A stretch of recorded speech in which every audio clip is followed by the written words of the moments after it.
ओम नमो आदेश सर्वांना. तर सर्वांचं स्वागत आहे आजच्या व्हिडिओमध्ये. तर तुम्हाला आजचा दिवस चांगला जावा हीच कानिफनाथ बाबांची प्रार्थना करते आणि आजच्या व्हिडिओला सुरुवात करते. तर सर्वांना माहिती आहे की शारदीय नवरात्राला सुरुवात झालेली आहे आणि शारदीय नवरात्राचा आजचा दिवस आहे 5वा. तर आज स्कंदमातेची पूजा केली जाते. त्याचबरोबर आजचा रंग आहे हिरवा. तर आज शुक्रवार, नवरात्र, ललिता पंचमी. तुम्ही घट बसलेला असो किंवा नसो, पण तुम्हाला तुळशीजवळ ठेवायची आहे एक ही वस्तू, जेणेकरून तुमच्या घरातल्या मुलांची आणि पतीची खूप सारी प्रगती होईल. त्याचबरोबर घरामध्ये पैसासुद्धा येईल आणि कर्जसुद्धा फिटेल. तर अशी कोणची वस्तू आहे की जे आपल्याला तुळशीपाशी ठेवल्यानंतर ह्या साऱ्या गोष्टीपासून आपल्याला मुक्त मिळणार आहे. म्हणजे आपल्या घरामध्ये दारिद्र्य तर येणारच नाही, पैशाची कमतरता पण येणार नाही आणि नकारात्मक ऊर्जासुद्धा आपल्या घरामध्ये राहणार नाही. तर तेच आपण आजच्या व्हिडिओमध्ये जाणून घेणार आहोत. तर सर्वांना शारदीय नवरात्राच्या हार्दिक शुभेच्छा. तर त्याचबरोबर शारदीय नवरात्र दरवर्षी 9 दिवस येत असते. पण ह्या वर्षी शारदीय नवरात्र 10 दिवस आलेले आहे. तर आपल्याला 10 दिवसामध्ये जेवढं शक्य होईल तेवढं आपण आईची आराधना, श्रद्धा, जेवढी पूजा करता येईल तेवढं पठण, मंत्र तेवढे करता येतील तेवढे सगळ्यांनी करून घ्यायचे.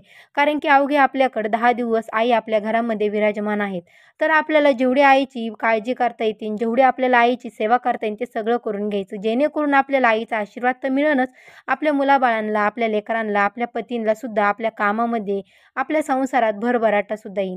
तर हा असा कोणता उपाय आहे की ललिता पंचमीला करायचा आहे, तर तो मी तुमच्यासोबत शेअर करणार आहे. तर त्यामुळे तुम्ही हा व्हिडिओ शेवटपर्यंत नक्की बघा आणि चॅनलवरती जर नवीन असाल तर चॅनलला पण सबस्क्राईब करा आणि बेल आयकॉन प्रेस करायला विसरू नका. जेव्हा कधी मी नवीन व्हिडिओ अपलोड करेल तुम्ही तो व्हिडिओ सर्वात अगोदर बघता आणि एकही व्हिडिओ मिस करणार नाही. तर सर्वांचं परत एकदा स्वागत आहे माझ्या आजच्या व्हिडिओमध्ये. तर ललिता माताच म्हणजे जय तुळशी माता. आजचा दिवस अत्यंत खास आहे बरं का, कारण आज आहे ललिता पंचमी आणि शुक्रवार. या दिवशी जर आपण तुळशीच्या जवळ एक खास वस्तू जर ठेवली तर आपल्या 7 पिढ्यांवरचं दारिद्र्यसुद्धा नाहीसं होतं. घरात सुख समृद्धी तर येतेच, कर्जसुद्धा फिटलं जातं आणि जीवनात शांतीसुद्धा येते. ललिता पंचमी ही देवी ललिता मातेला समर्पित आहे. त्रिपुर सुंदरीचं स्वरूप असलेले ललिता माता ही दारिद्र्य हरण करणारी आणि सुखसमृद्धी देणारी मानली जाते. या दिवशी केलेले उपाय केवळ आपल्या पिढ्यांनाच नव्हे तर पूर्वजांना सुद्धा शांती देतात. तर या दिवशी केलेले उपाय केवळ आपल्या पिढ्यांनाच नव्हे तर पूर्वजांनाही शांती देतात. तर त्याचबरोबर तुळशीला वैष्णवी धर्मात माता मानलेले आहे. तिच्या पूजनाने घरातील दोष नाहीसे होतात. तुळशीजवळ केलेले उपाय लवकर फलदायी होतात आणि खास तर तुळशीजवळ जे जे पण आपण ललिता पंचमीच्या दिवशी आपण जे काही उपाय करू ते खास उपयोगीसुद्धा ठरतात आणि फलदायकसुद्धा ठरतात. जे पण आपण तुळशीला जे काही आपण उपाय करू तर त्याचं फळ आपल्याला भेटतच राहतं. तर त्याचबरोबर शुक्रवार म्हणजे महालक्ष्मीचा दिवस आहे. पंचमी म्हणजेच देवी ललिताचा दिवस.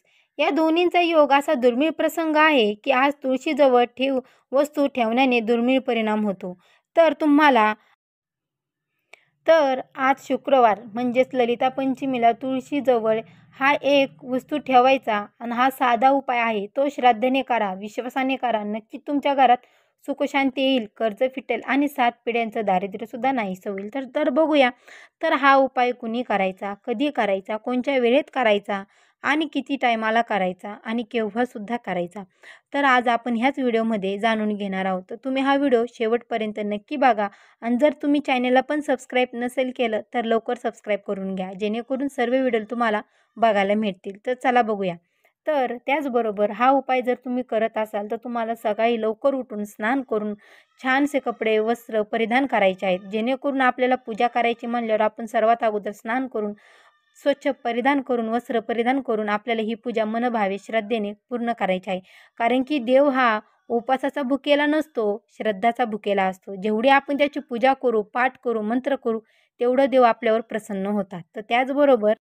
तर त्याचबरोबर तुम्ही उपवास करताय, भरपूर सारी देवांची सेवा करताय, मनोभावे श्रद्धेने सुद्धा करताय, रोज दिवा लावताय, धूप लावताय, देवीची आरती पण करताय. पण तरी पण तुमच्या घरामध्ये यश येत नाही आहे, मुलांची अभ्यासामध्ये प्रगती होत नाही आहे, पतीची सुद्धा प्रगती होत नाही आहे, घरामध्ये पैसा टिकत नाही आहे, कर्ज वाढत चालले. तर अशा सर्व काही गोष्टी आपल्या घरामध्ये घडत असतात. पण आपण एकच बोलतो, आपण एवढं देवाचं करतो, पण देवी आपल्यावर का नाराज झालेली आहे, देवी आपल्या घरामध्ये का येत नाही, आपल्यावर एवढं कर्ज झाले, आपलं कर्ज का फिटत नाही, तर हा तुम्ही आज नक्की उपाय करा. तर तुम्हाला जर तुम्ही हा उपाय केला तर तुम्हाला याचं खरंच नक्की फळ मिळेल. आणि हे त्याचबरोबर आता हा उपाय कसा करायचा? तर सर्वात अगोदर तुम्हाला मी सांगितल्या प्रमाणे तुम्हाला आज संध्याकाळी तुळशीजवळ एक नारळ ठेवा. नारळ म्हणजेच श्रीफळ, श्रीमंती आणि शुभतेचं प्रतीक. तुळशीजवळ ठेवताना प्रार्थना करा. जय ललिता माता, आमचं कर्ज फिटव, दारिद्र्य दूर कर, घरामध्ये सुख समृद्धी आण. त्याचबरोबर नारळ म्हणजे पूर्णता. नारळ अर्पण केल्याने पूर्वज तृप्त होतात. तर त्याचबरोबर तुम्हाला इथे तुळशीला सर्वात प्रथम पाणी अर्पण करायचं. पाणी अर्पण केल्याच्यानंतर तुळशीजवळची जागा तिथे स्वच्छ करायची, सडा मारून घ्यायचा पाण्याचा व मग तुळशीला इथे हळद-कुंकू लावायचं. हळद-कुंकू लावल्याच्यानंतर इथे तुळशीजवळ एक दिवा लावायचा. एक दिवा लावल्याच्यानंतर तुम्हाला इथे तुळशीला नारळ अर्पण करायचं. नारळ म्हणजेच श्रीफळ. तुम्ही श्रीफळ पण म्हणू शकता. नारळ म्हणजे पुरवणता. नारळ अर्पण केल्याने पूर्वजसुद्धा आपले तृप्त होतात. त्यामुळे तुम्हाला आवर्जून नारळ तुळशीजवळ ठेवायचा आहे. जेव्हा पूर्वज आपले प्रसन्न होतात, तेव्हा 7 पिढ्यांचा सुद्धा अडथळा दूर होतो. तर त्याचबरोबर ह्या उपायाने तर काय होईल, तुमचं कर्ज हे केवळ आर्थिक नसतं, तर आध्यात्मिक आणि पूर्वजांनी असू शकतं. नारळ अर्पण करणे हे कर्ज सहज सुटतं. तर पुराणात सुद्धा उल्लेख आहे, की एका भक्ताने पंचमीच्या दिवशी तुळशीजवळ नारळ ठेवला आहे. त्याचं आयुष्यसुद्धा बदलले. त्याच्या घरातले सुद्धा दारिद्र्य नाहीसे कर्ज झालेले आहे. तर तुम्हाला तुळशीजवळ बसून तिचे एक मंत्र म्हणायचा आहे. ओम तुलसी देवाय नमः. हे मंत्र साधनं लांब पद्धतीने तुम्ही हे मंत्र 108 वेळा किंवा 10 वेळा सुद्धा तुम्ही बोलू शकता. पण हे मंत्र म्हणताना तुमच्या मनामध्ये कोणताही किंतु नसला पाहिजे आणि कोणतीही अडचण, की आपण हा उपाय करतोय, होणार का नाही, हे सुद्धा आपल्या मनामध्ये आलं नाही पाहिजे. तुम्हाला हा उपाय करताना स्वतःमध्ये एक श्रद्धा असली पाहिजे. तर त्या स्थितीने हा उपाय झालाच पाहिजे. तर त्याचबरोबर ललिता देवीची सुद्धा तुम्हाला इथे आरती करायची आहे आणि लक्ष्मी स्तोत्र, तुळशी स्तुती हे सुद्धा करायचं आहे. तर त्याचबरोबर आज शुक्रवार ललिता पंचमीला तुळशीजवळ तुम्ही जर नारळ ठेवण्याचा हा साधा उपाय आहे, तर तो श्रद्धेने करा, विश्वासाने करा. नक्कीच तुमच्या घरामध्ये सुखशांती येईल, कर्ज फिटेल आणि 7 पिढ्यांचं दारिद्र्यसुद्धा नाहीसं होईल. तर त्याचमुळे मी तुम्हाला आज ह्या व्हिडिओमध्ये सांगते, तुम्ही एकदा हा उपाय नक्की करून बघा. असे भरपूर सारे उपाय असतात, की जे आपल्या प्रगतीवर अवलंबून असतात. आपल्या प्रगतीवर सुद्धा त्यांचे खूप सारे परिणाम होतात. तर त्याचमुळे तुम्ही आज आज संध्याकाळी हा उपाय नक्की करून बघा. आणि चॅनलवरती जर नवीन असाल तर चॅनलला पण सबस्क्राईब करा आणि व्हिडिओला सुद्धा लाईक करा. तर माझं सर्वांना धन्यवाद. तर